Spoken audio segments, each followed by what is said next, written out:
আজকে তোমার যে আলোচনাটা করবে আমি সুইস স্যার তোমাদের যে আলোচনাটা করব সেটা হচ্ছে সেভিংস কনজাম্পশন ফাংশন নিয়ে এখানে আলোচনা করা হবে।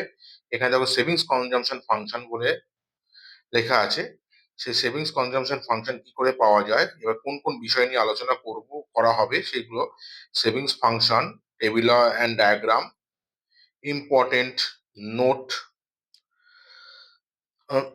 Savings function equation, derivation of the savings function, এগুলো নিয়ে আলোচনা করা হবে। এবার এখানে সেভিংস জিনিসটা কি সেই সম্পর্কে, ফাংশন জিনিসটা কি সেটা বলে নি।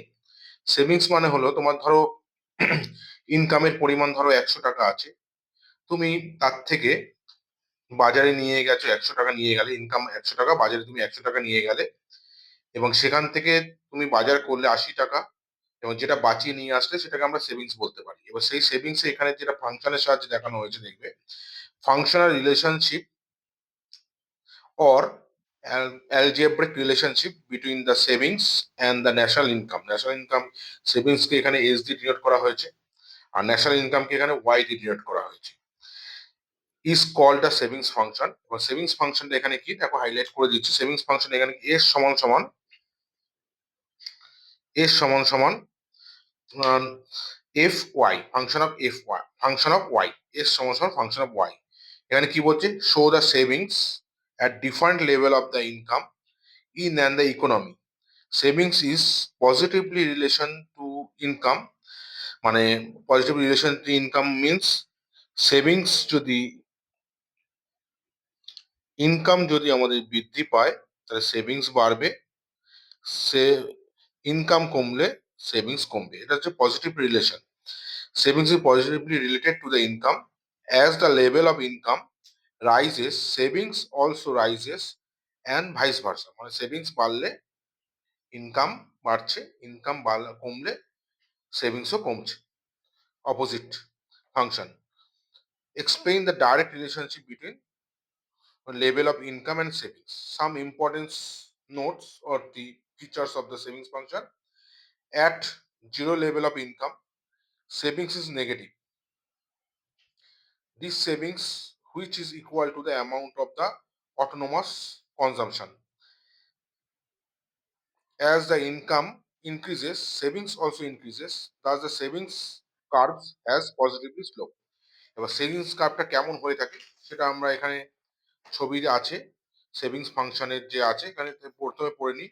when the savings increases at the constant rate as the income increases, in it as the called a linear savings function.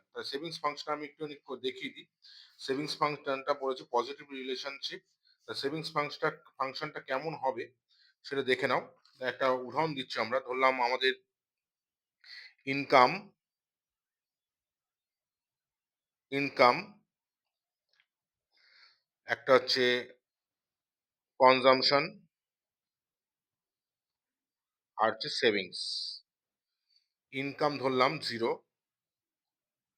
100 ধরলাম, 200, 300, 400, 500 এটা ধরা হলো। কনজামশনটা কি হচ্ছে 40, 120, 80 করে ইনক্রিজ করছে, 200, 280, 80 করে বাড়ছে, 360, 440। সেভিংস প্রথমে কি হচ্ছে 40 হচ্ছে, কেন হচ্ছে, ওয়াই সমান সমান সি প্লাস এস যদি হয় তাহলে এস সমান সমান কি হবে, ওয়াই মাইনাস সি হবে। তাহলে এখানে ওয়াই কত, এটা হচ্ছে ওয়াই, তার থেকে যদি সি বাদ দিই তাহলে এটা নেগেটিভ, তাহলে পরেরটা কি হবে -20, তারপরে 0 হচ্ছে, তারপরে 20, নেক্সট কত হচ্ছে 40, নেক্সট হচ্ছে 60। 20 করে সেভিংস এর পরিমাণ 20 করে ইনক্রিজ করছে, -40 থেকে হয়েছে -20, তার থেকে 0 হয়ে গেছে, আবার 40 ইনক্রিজ করলো। তার মানে সেভিংস 0 হতে পারে কনজাম্পশন কখনো জিরো হয় না, ইনকাম জিরো হলেও। এটা ভালো করে মনে রাখবে। এই যে নেগেটিভ যেটা হচ্ছে এই পার্টটাকে বলা হয় ডিস সেভিংস। Dissavings. আর এটা হচ্ছে বিইপি মানে ব্রেক ইভেন পয়েন্ট।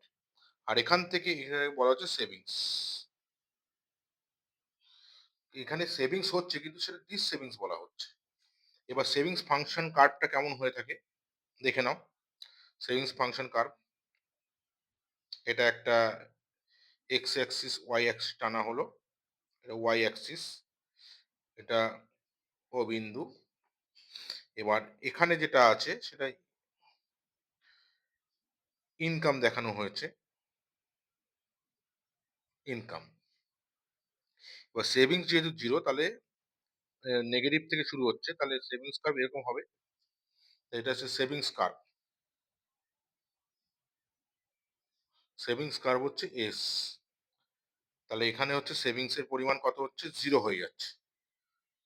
ঠিক আছে, জিরো। আর এখানে সেভিংস এর পরিমাণ হচ্ছে সেভিংস নেগেটিভ, আর এখানে সেভিংস হচ্ছে পজিটিভ, আর এখানে সেভিংস হচ্ছে জিরো। এখানে দেখে ওয়াই এর ক্ষেত্রে সেভিংস দেখানো হয়েছে,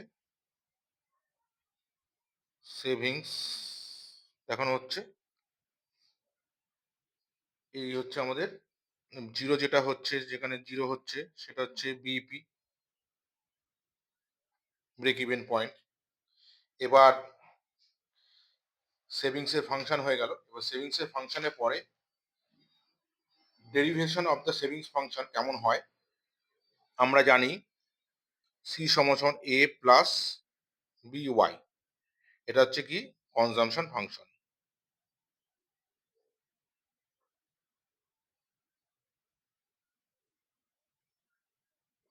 তাহলে সেভিংস ফাংশনটা কি হতে পারে, deviation of the savings function S সমান আমরা কি পেয়েছিলাম, এস সমান হচ্ছে, আচ্ছা এস সমান না লিখে আমরা এরকম করি, ওয়াই সমান সি প্লাস এস। সি মানে কি এখানে A plus B Y plus S.